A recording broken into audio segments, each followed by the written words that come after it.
Hi all, Rick here. I've made videos that have touched on the topic but never really delved into the Dyson Sphere of Star Trek by itself and covered the extraneous lore around it. A lot of this is drawn from the narrative of Star Trek Online but doesn't contradict with canon sources at all, so unless we get more lore on it, I see no harm in considering this.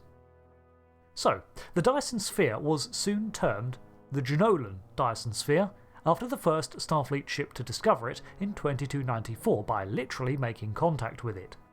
So, beginning with its stats in canon. The object is an enclosed shell with a radius of 100 million kilometres, with an internal surface area of 250 million M-class worlds. This puts its interior surface at the closer end of what we consider the habitable zone for Earth-like planets. The sphere captures all the energy output from the host star, and can utilise all of this in powering its facilities, making it the construct of a Class II civilization on the Kardashev scale. Which is a scale I have problems with anyway, but it basically means that even the mighty United Federation of Planets lacks the technology to pull this off. The interior surface ranges from mountains, plains, cold zones, and expansive oceans. Cloud formations and cities can be seen from orbit. Wait, is it orbiting when you're on the inner side of a structure? Because the sphere orbits the star and any flying object inside it is still subject to the gravity well of the host star too. Somebody with an understanding of celestial mechanics, help out. Considering we see every surface within the Dyson Sphere with structures, atmosphere and oceans upon it, there must be an artificial gravity network at play, or it would have deteriorated in time.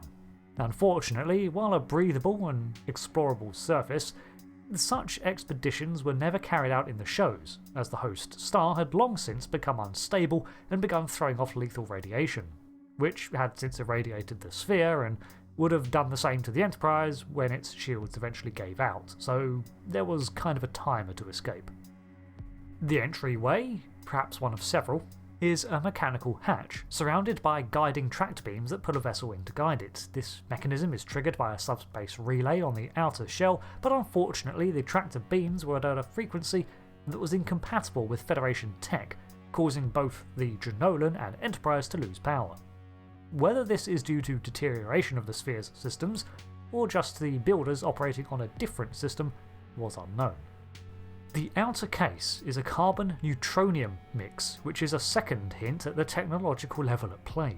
Neutronium is one of the hardest and energy-resistant materials known to the Federation, with the Planet Killer encountered in 2267 being one of the only other structures that utilised it as armour.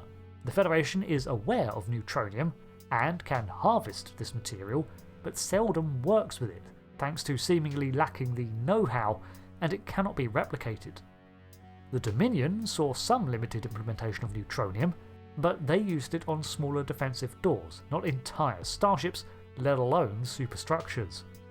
Neutronium has proven to be impervious to all known Starfleet weapons fire.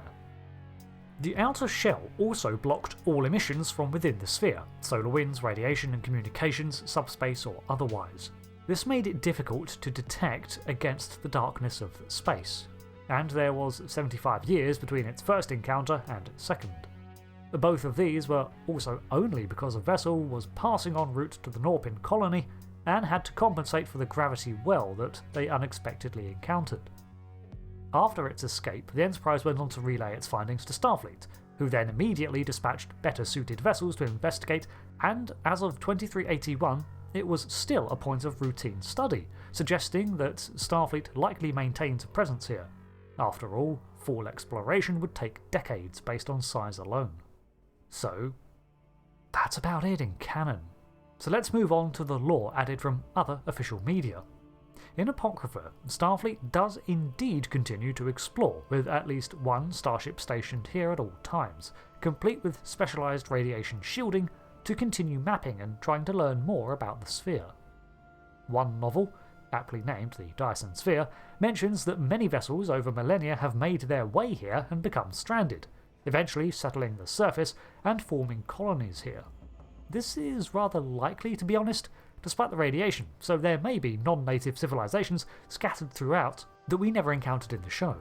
They also discover the original homeworld of the civilization within the sphere, suggesting that this was indeed the builder's home system, now encased. Secondly, there was a small moon sphere that seems to be a prototype for the construction method also contained within the sphere. Trying to avoid spoilers, but it also suggests that the sphere can manipulate its mass and scale somewhat with subspace effects and can even sink itself into subspace realms, something that comes up again in other renditions of its origin. And it's also offering a sort of explanation as to maybe how it was made. It's probably easier to build such a structure if you can build it in a realm that ignores physics. Speaking of, this is where we get into the STO lore. The sphere was constructed around 100,000 years ago by a servitor species of the Iconian Empire.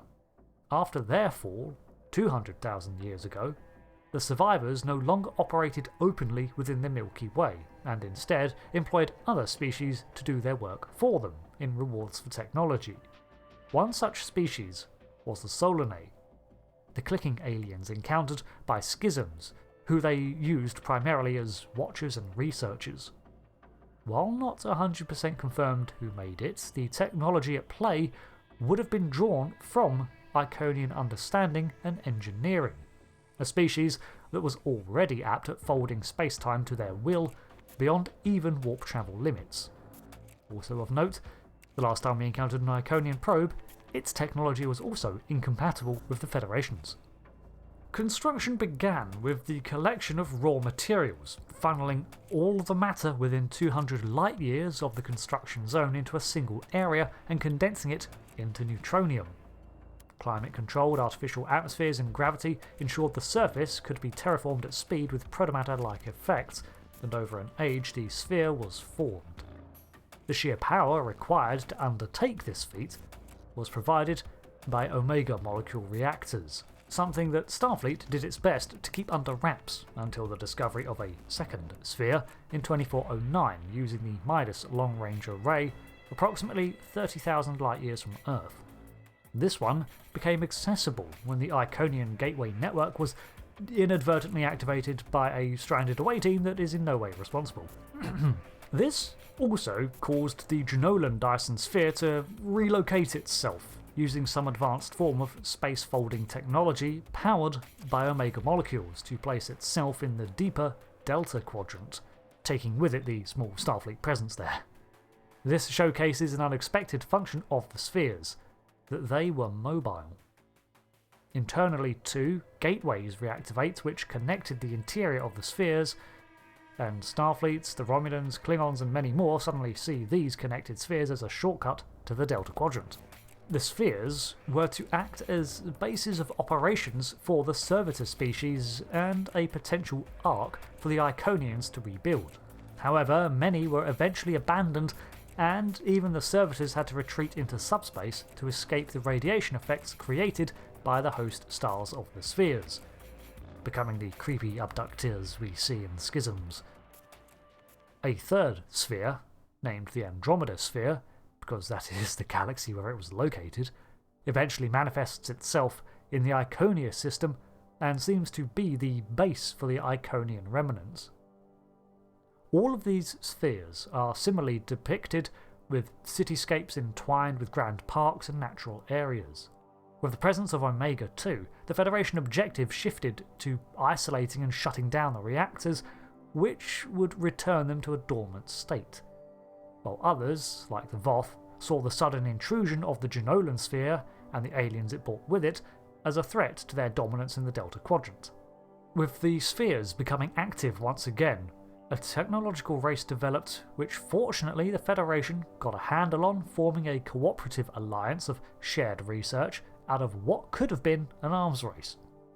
The results of this are better suited for a different video.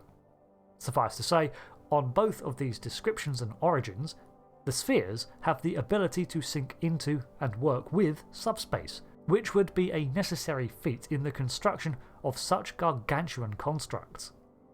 The addition of Omega molecules as an unexpected power source goes to add a dangerous element to their study and unfortunately blows open the whole Omega Directive thing that the Federation's been trying to keep a lid on for hundreds of years. While completely impractical, the Dyson Spheres spark the imagination with their incomprehensible scale and resources required. You can't help looking at such a structure and asking, who could build such a thing? And that's the kind of world building I like. Let's just hope that the artificial gravity of the interior never fails. Otherwise, I guess we find out what happens when you dump enough water and matter to make up 250 million surfaces of the planet into a star. Thanks for watching this breakdown of the Dyson Sphere of Star Trek. Still to this day, one of the most amazing encounters in Trek, and you could have had an entire series spent exploring its surface, centered around some mystery about it. I want to see that series. Until the next one, I've been Rick, and thanks for watching. Goodbye.